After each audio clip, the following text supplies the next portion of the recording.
Welcome back to another episode of the podcast From the Depths of Darkness to the Light of Success. I am your host, Chris Swick, and on this show, we talk about mental health, addictions, eating disorders, bipolar disorder, mental illness, anything anyone's afraid to talk about. Let's make them afraid to not talk about it today. Let's end the stigma around this stuff today, guys. And I believe everyone's story is valuable. Does not matter what walk of life you come from, but you're all welcome on this platform. I love you all. Today is a huge episode, though. This is episode 100. I cannot believe I've come this far with this podcast. In the beginning, I was very nervous, timid, talking and interviewing people, but I've come a long way, and I can see how comfortable I am now talking to everyone, and it's just a huge difference from a year and a half ago to today. And I got an amazing guest for you today, guys and gals. I got my fiance, my future wife. I got McCormick coming on the show today. She's such an amazing boss babe. She's the owner of McCormick Photography, an amazing photographer who shoots wedding, boudoir, family shoots, you name it, she does it. And she's very skilled at it too. I love the art she creates and the passion she puts behind it. We met on Tinder. We swiped and just haven't looked back since June 2019.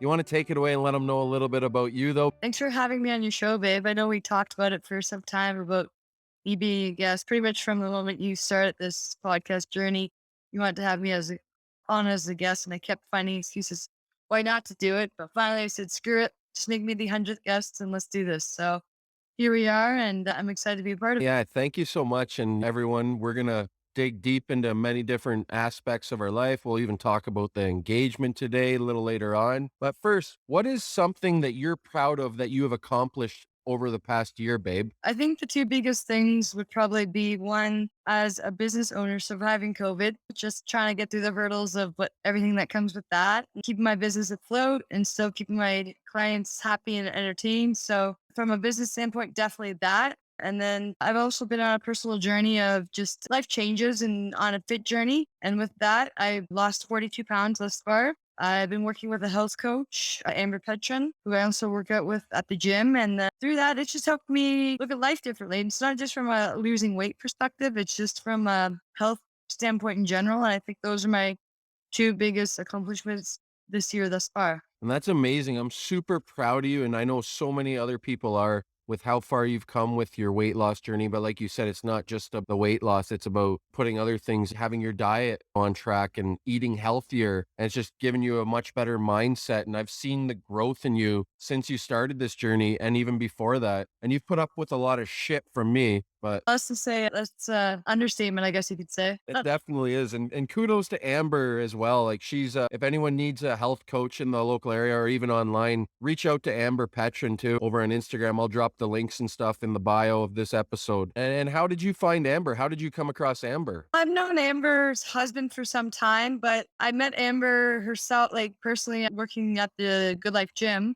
We just kind of talked over the years and things just fell into place. Like we were talking about life and our goals and things like that. And it just kind of fell into place. And I said, you know what? Maybe you can help me with this. And we took it from there. That's amazing. Yeah, she's a super awesome woman and very down to earth as well. And I've gotten to know her through the gym, and she's put together a good workout program for myself. I just got to kick my ass every day to the gym. It's hard some days, but it's definitely worth it to get to the gym, everyone. It's great for your mental health, like I like to say and preach a lot, but it really helps your mental health. It gets your day off to a great start as well. Yeah. So what area of your life do you feel disconnected from at this moment or at this time? That's a tough question. I feel like I'm in a position in my life where I'm just doing a lot of soul searching, figuring out exactly what I truly value, what is truly important to me. And I think COVID had a big impact in that, in the sense of just refocusing, like what's important in terms of whether it's business, friendships, family, like where I'm putting my priorities, where I'm investing my time and energy. I'm trying not to chase certain people or certain things anymore, or just letting energies come to me and waking up and doing things for me at the end of the day. So I think that's kind of been my focus, just trying to connect with myself more, kind of connect with you, even build our relationship,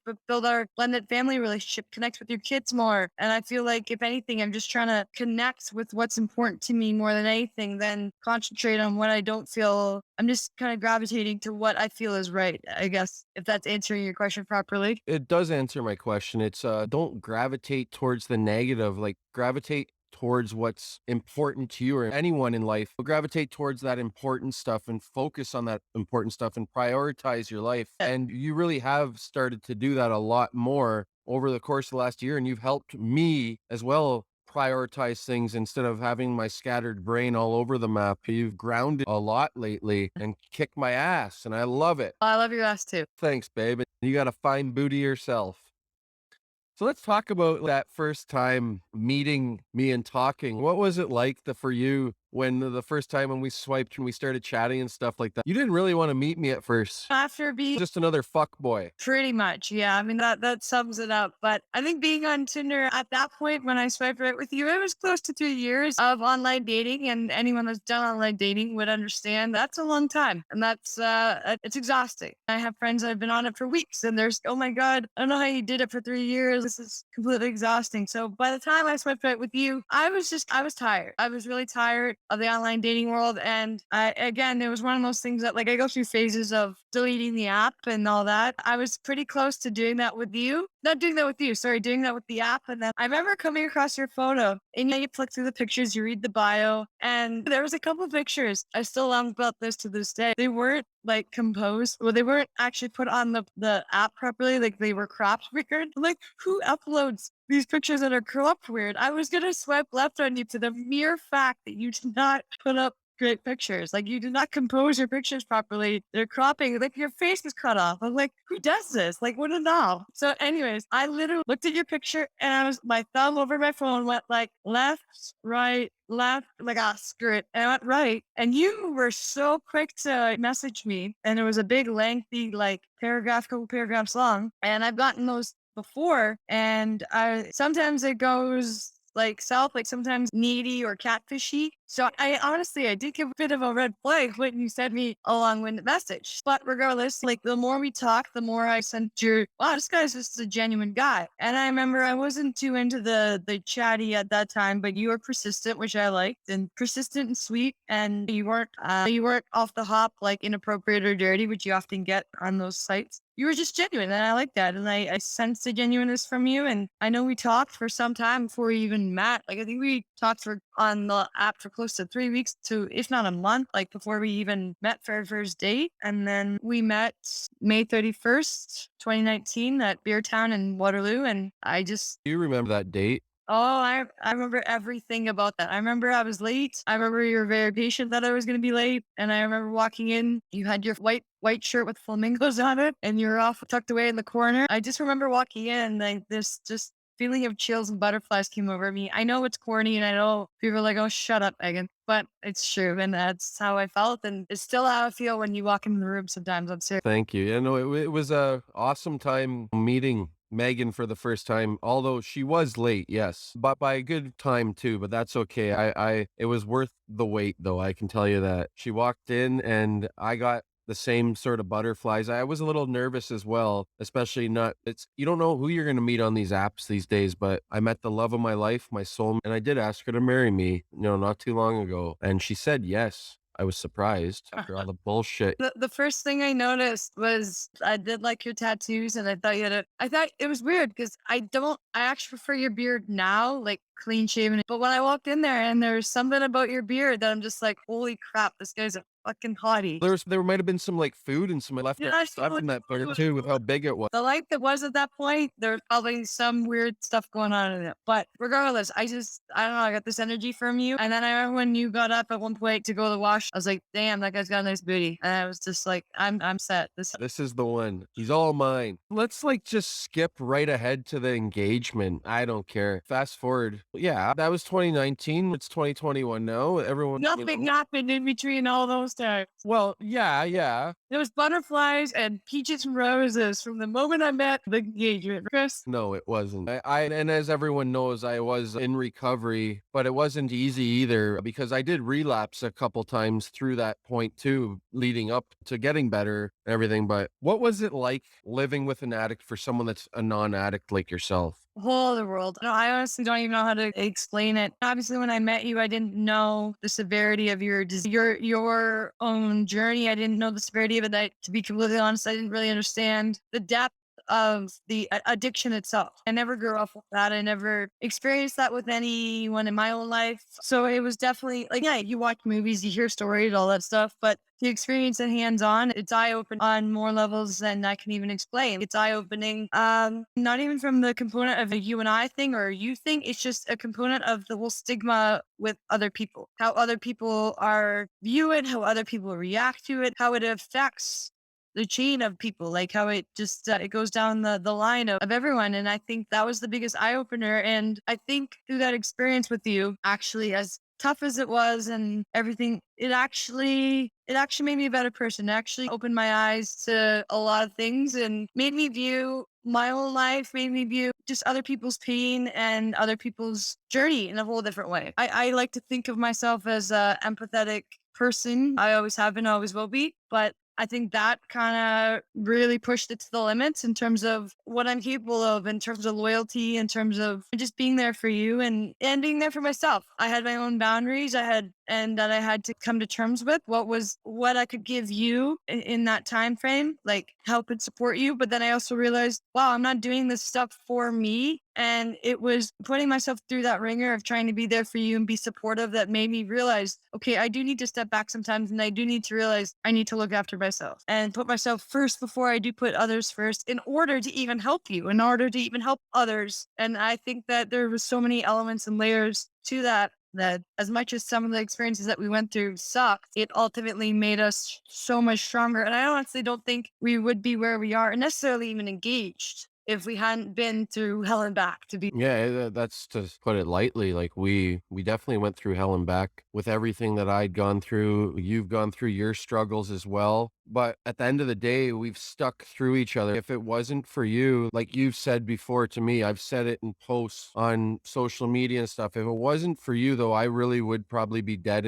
or in a morgue or in jail or something. I really don't know if it wasn't for you. And I truly appreciate you supporting me and sticking by my side. You've been my number one supporter. You've been the rock. You've been the glue to the foundation of our relationship. And I truly commend you on how strong you are to go through everything that we've gone through together, Megan. And I truly appreciate that. And I love you a lot for I love you too. no, and it's been a journey for sure. Even through COVID, like with your, no, I'm not saying it was on the brink of shutting down, but we didn't know which route what things were going to go. Like for the longest time, it was almost a year, close to a year before you really got back into the groove of things. It was this year that you really got back into the groove of things. Yeah, you got started going again at the end of last year, and then all of a sudden, boom, another shutdown. And then well, that's puts the damper on things. And then myself, I sort of quit what I was doing, my job. I was like, all right, I need to rearrange everything. And I just wanted to start fresh, start new. And as everyone knows, I love to just gab everyone's ears off. So that's why I went into sales. Other people started telling me to do that too. So I was like, you know what? Maybe this is the place for me. And I've come into my own and growing there in car sales, and I truly enjoy it. Yes, some days are tougher than others at being a full commission salesperson, but it's really worth it in the end once you get the groove of things and once you get the hang of things and building those relationships with others outside of your home. It's all about building relationships in this job. Same with what Megan does. So she's built her business from the ground up, and she wouldn't be where she was today 13 years later if it wasn't for her loyalty, the way she treats her customers and clients. Like she gives you a personal experience. I've seen it hands on with what she does with her above and beyond what lots of other photographers I've seen around that do. And I'm not knocking those other photographers, but I think Megan's the best of the best. I'd hope you think that. But yeah, let's walk through that engagement now. What was it? What was going through your mind when we went down to Toronto that day? I anticipated the engagement coming at some point this year, as I told everyone that ever asked, who's been asking for the last who knows how long, a year, whatever, since we've been dating. I think a lot of people have been waiting long for it. I was definitely anticipating it coming maybe later this year, but I don't know, I just felt like it was a average Monday or whatever it was. Yeah,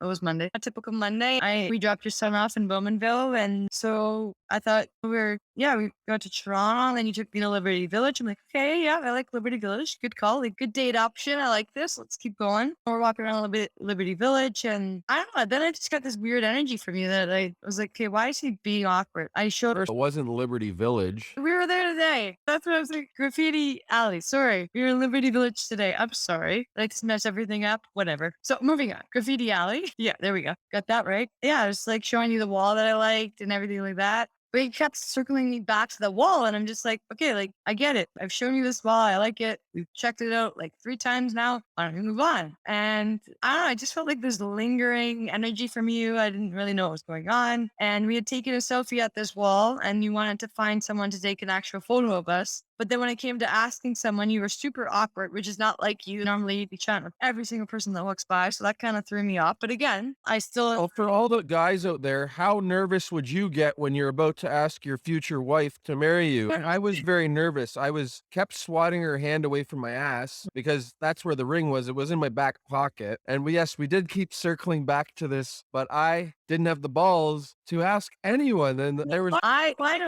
said, screw it. Like, let's here. I grabbed your phone, handed it to the first guy that walked by, and he took a couple standard shots. And then when he tried to hand it back, that's when you're like, no, one more shot. And as soon as he said, no, one more shot, my heart just flickered. Like I'm like, what the hell's going on? And I just see you kind of grab something out of your ass and take a knee, and it was not really right in my ass. I think your audience will too, Chris. You took a knee and immediately, like the waterworks came. I'm just like full sap immediately. The 2 guys got a super. I could just see on my peripheral vision that they were getting all giddy. I was giddy. You were giddy. Your face went all red. You're smiling ear to ear. And then I think that the one guy that was taking pictures, his buddy frantically he pulled out his phone and started filming because he realized what you were doing. So thank God, I know you and I are both grateful that we now have video footage of that tail end of the proposal. And it was just a whirlwind. It happened. I'm just like, that's it. I'm just like, I still can't even, I just talk about it. And I just fumble my words and just like, that happened. I was just in awe. Like it was fun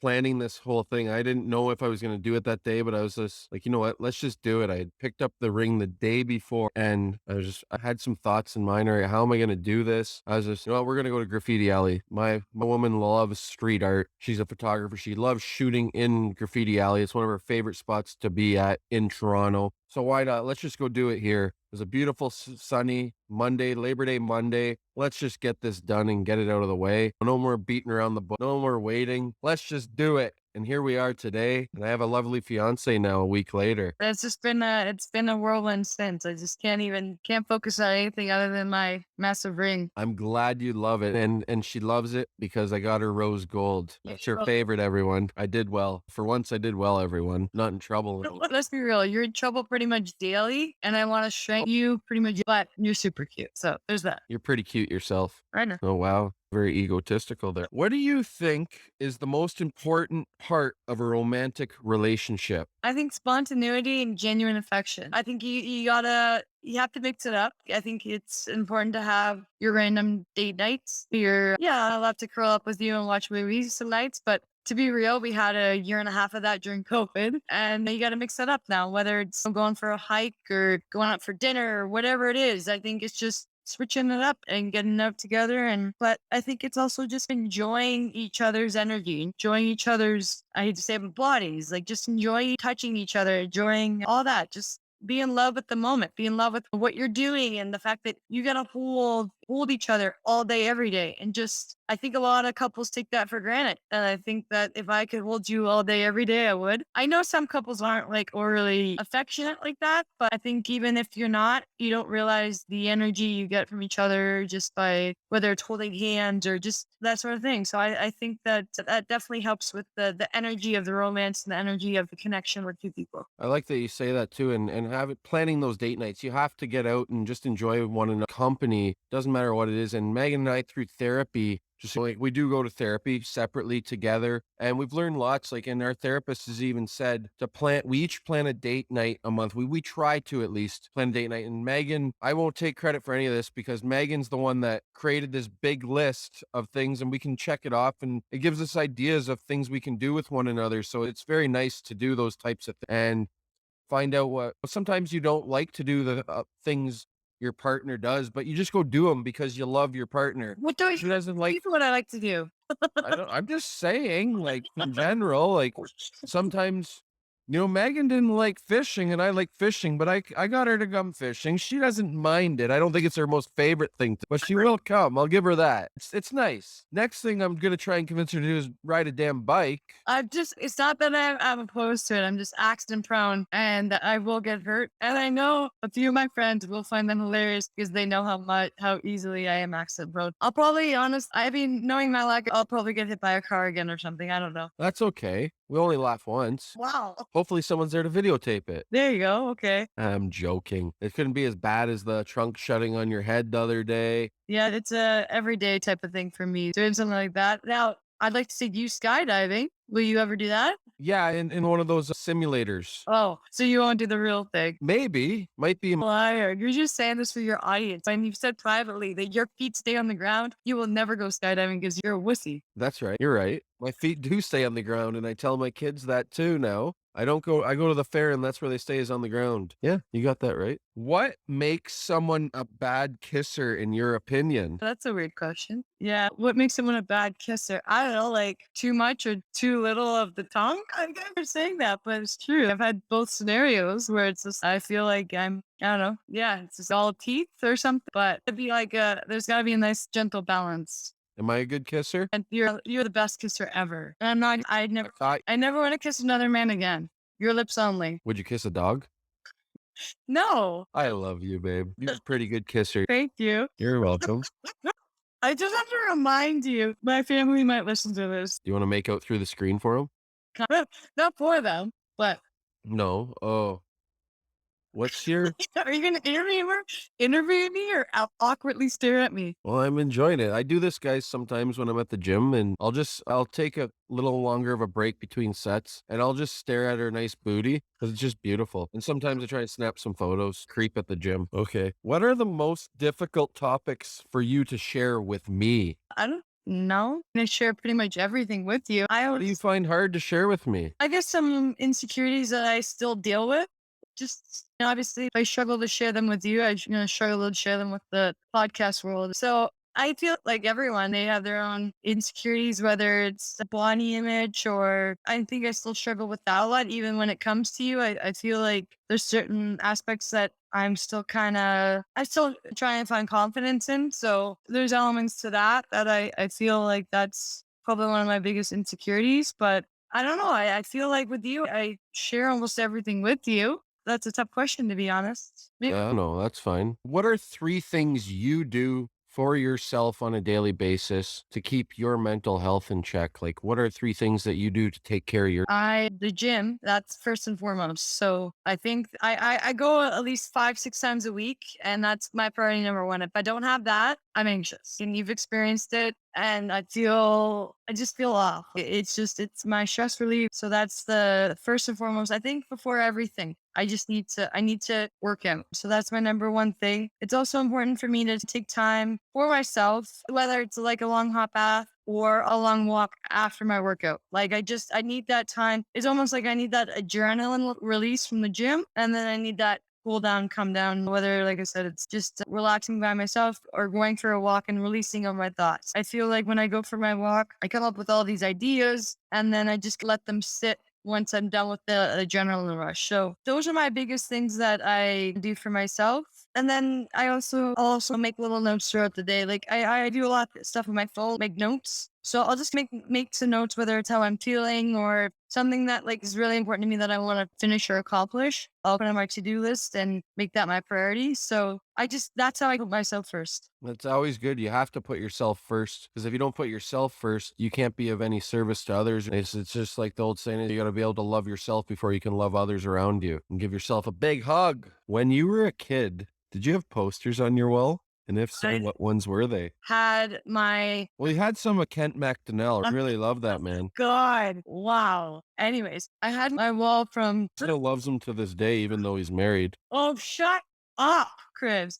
Are you like, what the hell? Anyways, I had my wall from like the floor to ceiling, covered in posters, but it was Backstreet Boys, Justin Timberlake, and that type of thing. Like in sync. I was a total boy band. And then I had Will Smith. I was in love with Will Smith too when I was young. But yeah, so that was, and then the odd like Guelph Storm thing, like my brother or whatever, but because I looked up to him or whatever. But, and maybe the odd other thing. But definitely Backstreet Boys, Justin Timberlake were wall of ceiling. I know you love JT even to this day. Yeah. He is an amazing performer. I know. I would love to see him live. If you could not aspire, if you could give a speech or give some good advice to an up and coming entrepreneur or photographer, what would it be? I think it's important to remember you have to put in the work. Like you can't just show up and have a studio one day. I think there's a lot of people, a lot of photographers out there, especially with how saturated it is now. It's just, you get a camera and you think that you're golden. You think that you can start your own business. No, you need to go through the trenches. In order to run a successful business and be successful, you need to experience everything. And for you to do that, do it under someone else's name first. Assist, intern, work for someone else. And you see all the hurdles they go through. You do everything, you kind of watch and learn from them and you go from there. I think that, like I said, a lot of photographers just try to go right into it immediately and green and not knowing what they're doing. And I think it's important to kind of, when I was coming up in the photography world, that's what I did. I interned on the photographer, Krista Harper here in Guelph. She took me under her wing and I listened and learned from her. And I just watched what she did. And when I listened to her, because she was more advanced than me. And I think that's important to just know your place and let those experiences come to you and trial and error. And you all have to start somewhere. So I think it's important to do that. And it hasn't been a cakewalk for you either. It's not like just overnight, like you said, you just decided I'm going to open up a studio. Like it was a long time coming for that. You've only had the studio for a few years, right? But it took you a long time to get there. Like you said, you went under people, you interned with people, you listened, you went to seminars, you went to so many different classes outside of college, and you were willing to learn to grow your business and everything around it. And you've become successful and you get referrals now. And it's just amazing to see what you do with yourself. Thank you. Yeah. And it's still like a learning process, like everything. That's what it takes to be an entrepreneur. Like, I think that till this day, I still learn, I still fail, I still pick myself up for my failures and move on. And I think that's how the only way you can continue to grow and learn is not being scared to fail and putting yourself in scenarios where you're trying new things, you're trying to innovate and change and every day, all day, like whether it's against your own self or against competition, like it's a constant daily thing. It's not like you wake up one day and you're like, good, and you're good to go. And the learning and everything stops. I'll always continue to learn and grow. I love how you say that you're going to learn and grow. And that's amazing. And you should never be afraid to fail. That's key. That's huge. You're so right. You should never be afraid to fail. Because if you're not failing or anything, then you're not growing. Do you have any pet peeves of me? I was wondering if you're going to ask that. Where to begin? No, of course not. I don't have any pet peeves about you. Nothing about you. No way with me fair. See, everyone, that's so true. Like I am perfect. You are so perfect. It is painful. And that's my pet peeve is that you're just so perfect. Oh my God. Honestly, living with someone that has an addiction history and has severe ADHD has been a journey and been an experience. And it's definitely, again, to my point, but I think that I've always been a patient person. It tests my patience to a whole other level. And it's, again, even with your ADHD, again, it's opened my eyes more to that condition and just how there's so many unique traits in someone that someone can have. And I know by far, I know I'm not perfect. I know I do crazy, annoying, stupid stuff too. And I'm OCD, which I with a lot of things, and you've been very patient with that, which I thank you and love you for. But I think that's why we work, is that I made a post once about how you're far from perfect, but perfect for me. You just got to find that person that their imperfections are perfect for you, what you're looking for. And that's you to me. So You're such a sweetheart. thank you. And I love you for that. You're amazing. What are the most important aspects of a long-lasting relationship? I think the most important aspects are communication, loyalty, and patience. I think loyalty in the sense of just sticking to your word. I don't even necessarily mean like faithfulness. Obviously, that's a crucial component. Just loyal in terms of, like I said, sticking to your word. And then patience comes in with the idea of, as you're trying to, whether you're fixing a part of your relationship, you're rebuilding it, you're trying to strengthen a certain aspect, is just patience with each other's personal growth, each other's personal setback, and even each other's communication tactics. Like it's just a whole learning process. So I think the three of those things combined are the most important aspects. Those are really good answers, and I really like all those. Communication, loyalty, and patience are definitely three key factors to a long-lasting relationship. So, what do you love most about what you do? I think it's the meeting new people and learning about their story, whether it's a love story, it's the family connection, whatever type of shoot I'm doing. That's amazing. And you've met so many great people. You became friends with so many of your clients as well. And you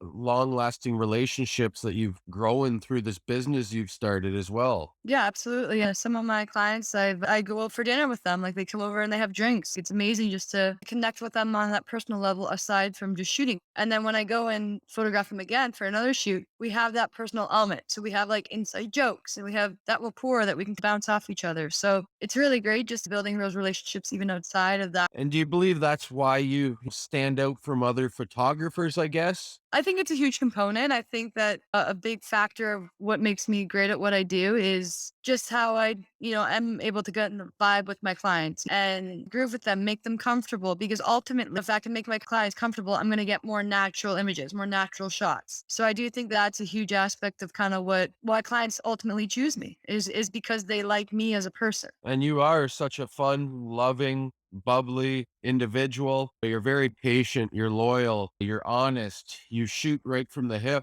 There's no BS with you at all. You're a straight shooter, and I love that about you as well. So what are some of the biggest hurdles of your job? I think to that point about the meeting new people, and it's you never know what kind of dynamics you're walking into on a shoot. Just like I said, all walks of life, and you don't have to know what happened behind the scenes before the shoot. On a wedding, take for example the amount of people, the amount of whether it's the bridal party, the family, the guests, love to voice their opinion on whether it's how I'm doing my job, or they'll try to take over and like direct the scenario. I'm not just some random cousin with a nice camera. You're hiring me because of my expertise. And I'm there to also help guide you through the day of time management, of keeping you guys on a timeline to make sure we get the photos that we need it. So I think just navigating through all the people and being able to be confident and raise my voice if I need to, or be direct, or I like to call it efficient. I'm just efficient with the shots that we need to get. And I think the biggest hurdle is just you never know what's going to be thrown at you on the day of a shoot, on the day of a wedding. And it's just keeping your cool and sticking with the process and making sure you get those shots. And I'm sure you've had your hurdles and your challenges through the years with different clients and stuff,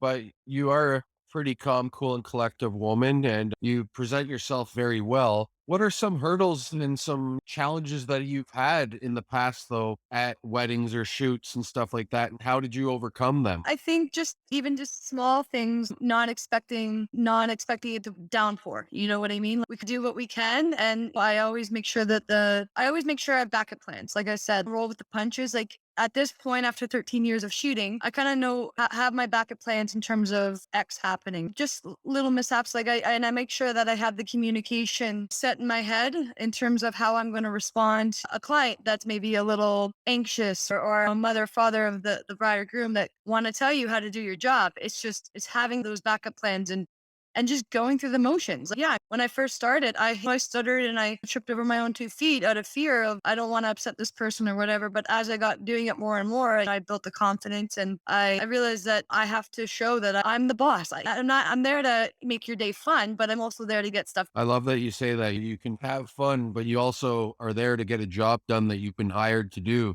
People pay good money to have you at their wedding or at their shoot or wherever it is that you are shooting. So I know many people have asked you who will photograph our wedding. So what are you looking for in a wedding photographer? The number one thing, back to my initial point, is that I need to vibe with the photographer. So, period. At the end of the day, that's what I choose. So, whoever we choose, I know like choosing the photographer for us, and I know that you trusted me. And there's the same way that you trust my vision, you trust what I'm doing, and I respect that. I respect that as a partner, that you're leaving it to me. Like you trust that I know the vision that will work for us. And the same way with when I do select a photographer for us, that I will like their work and I will have confidence in them doing said work. Now, to that point, I really do see I really do see us choosing a photographer that's actually completely different from my style. And a big reason is because I view my personal life and my professional life as completely different, like different energies. And I like the idea of keeping those two things separate. So it's like that when I look at the photos of you and I hanging on the wall, I want to get a different energy. I want to be able to come home to our house and get a different energy when I look at our personal photos versus what I produce for clients. Now, obviously, I love my own style and that's how I see things, but that's just kind of how I keep the balance in my work life balance. Like, I just want to bring two different energies to what I do. So I always have that creative flow. Thank you. And yes, I will definitely trust in your expertise here to find a great photographer for our wedding. If you had one word to describe our relationship, what would it be and why? Passionate.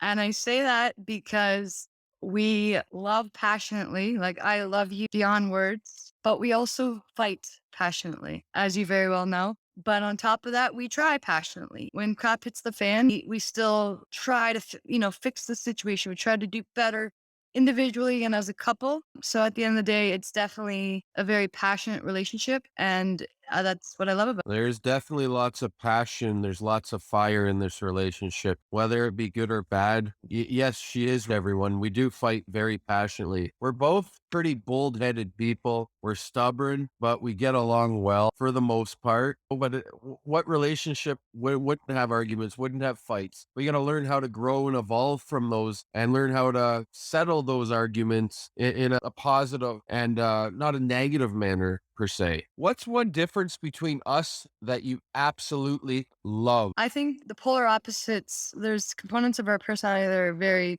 polar opposite. And that's why I always refer to us as the yin to my yang. I feel like I'm the level headed one. I'm the logical one. I'm the realist, I should say, where I love you, but your ADHD brain sometimes wanders and you got far fetched ideas that keep your heads in the clouds sometimes. And you can get a little carried away with those things. And to my point, like, I think how I help you is I ground you. I pull you back down to earth. Sometimes when your ideas can get a little out there, it can get a little wild, I should say.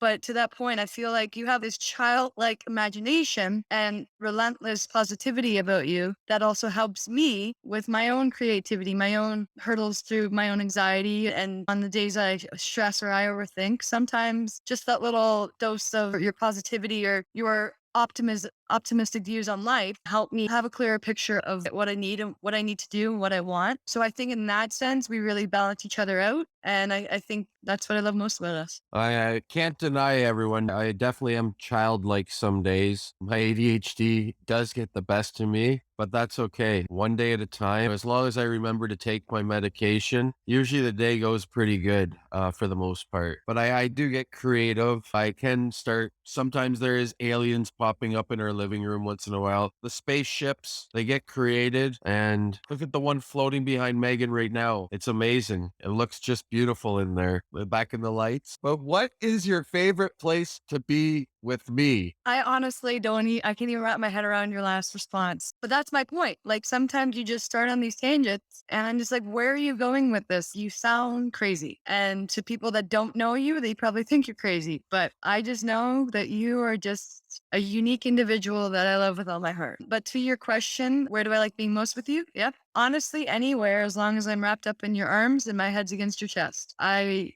like anywhere. Home is anywhere when I'm with you, and that's the most important part. Just being close to you and being close to your heart. I know that sounds corny, but it's true. And everyone, she also likes taking her fingers and curling my chest hairs around them. And she just loves doing that. And it does feel great. Have you ever had a woman curl your chest hairs around them for the men that don't shave their chest? Amazing feeling, everyone. I don't even know what to say. Before we go, though, you want to let everyone know where they can find you on social media that don't follow you yet. I have several accounts on social media, but if you're gonna follow my photography, it's McCormick Photography. So my last McCormick, and I have a boudoir page that is separate. That is just MCC. Oh my god, what is it? MCC. Yeah, it's MCC Photog. So Yeah. PHOTOG. And that's strictly like Sexy ladies and sexy men.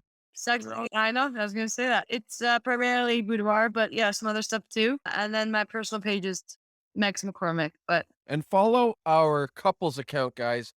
McSwix, the McSwix. Don't forget that, everyone. But I do appreciate everyone listening to the show today, and I appreciate my lovely fiance for coming on and sharing a little bit about herself and opening up, just talking about our day to day life. I wanted to add something though, Chris. Yeah, keep adding. Okay.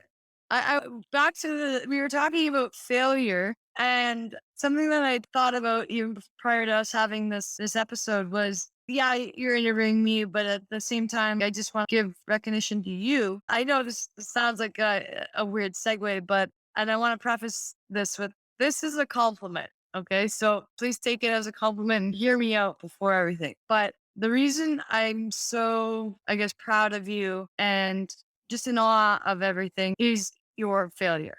And I say that in the most endearing way possible, meaning I think in order to succeed, you need to fail. But how you've bounced back from any failure you've had, and I'm not even saying you're anything in your addiction life or anything like that. I'm not saying that type of failure. I'm just saying the hurdles and struggles that you've had your entire life. You are the most resilient person I've ever met. And I don't think I've ever even said this to you in private or in person or like to this extent, but that's something that I've always been in awe of you, just in terms of how you always pick yourself back up, how you always, and I think that's one thing that I always admired from you from the beginning. And I always, in you, even from when I met you, even not knowing that you were still in active addiction when I met you, being unaware of that, there was just this fighter in you, that this passion, this energy, this drive in you that was there from you from the beginning. So even though you're completely 1010% different person now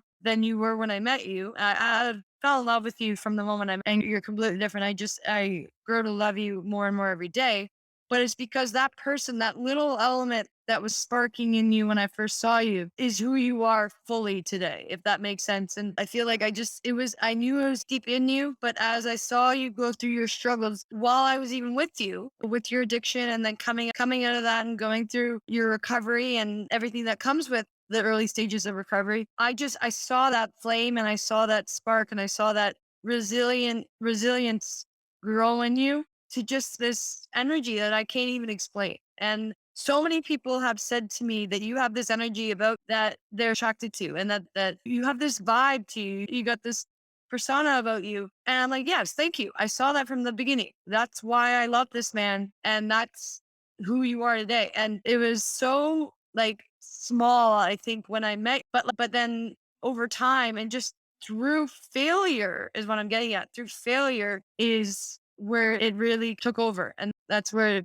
it came out. And I just want to say to you right now, that's why I fucking am marrying you. That is why I love you more than anyone else on this planet, is because you're honest to God, the strongest person I ever met. Thank you so much. Like, honest to God, thank you so much. That means the world to me, what you just said. I don't know. I have no other comment for that, like, other than thank you.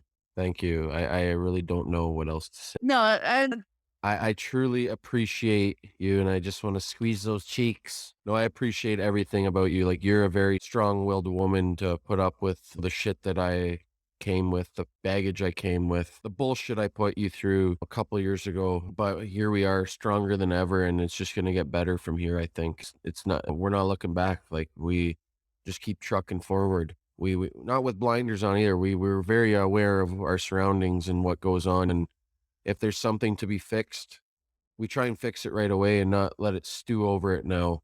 So I want to make people aware of that as well. Like, relationships aren't perfect. They have their ups and downs, their ebbs and flows, whatever the hell else you want to say. It's a roller coaster ride with a relationship, but we're in it for the long haul here, obviously.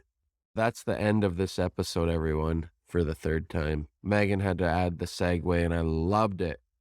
She serenaded encore.